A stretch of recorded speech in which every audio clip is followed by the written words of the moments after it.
नमस्कार, news foundation देख रहे हैं आप। मैं हूं आपके साथ धीरज सिंह। दिल्ली में बिहार बीजेपी के कोर कमेटी की बैठक शुरू हो गई है।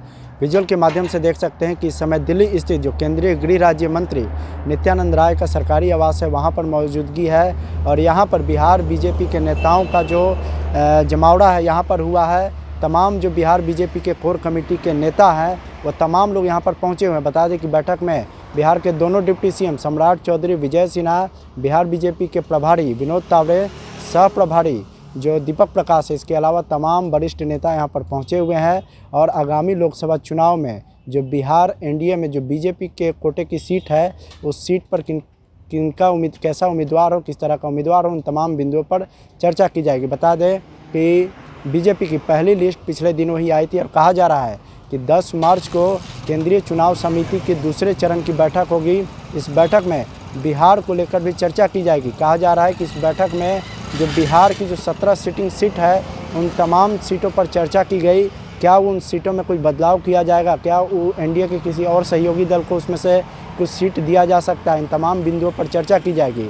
बता दें कि इस बैठक में तमाम नेता पहुंचे हुए हैं और बैठक में लोकसभा चुनाव में किस तरीके से कौन से कैंडिडेट उतारे जाए, इन तमाम बिंदुओं पर चर्चा हो रही है। बता दें कि साथ ही साथ बिहार में जो कि 11 सीटों पर एमएलसी का चुनाव होना है, उसमें से बीजेपी कोटे से 3 एमएलसी बनाए जाने हैं।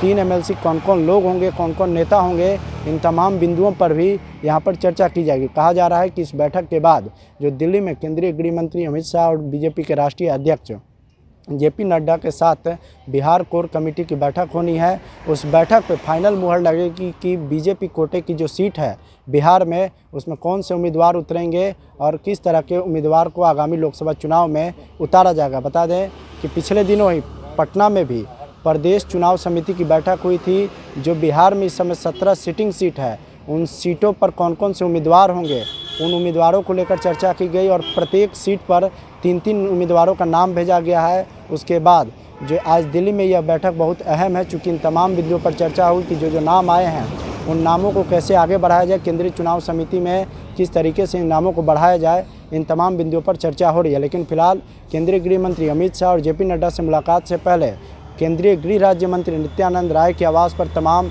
नेताओं का जमावड़ा हुआ है। और आगामी लोकसभा चुनाव में कौन से कैंडिडेट उतारे जाए, एमएलसी चुनाव में कौन से लोग मैदान में होंगे, इन तमाम चीज़ों को लेकर चर्चा की जा रही है। दिल्ली से न्यूज़ फाउंडेशन के लिए मैं धीरज सिंह।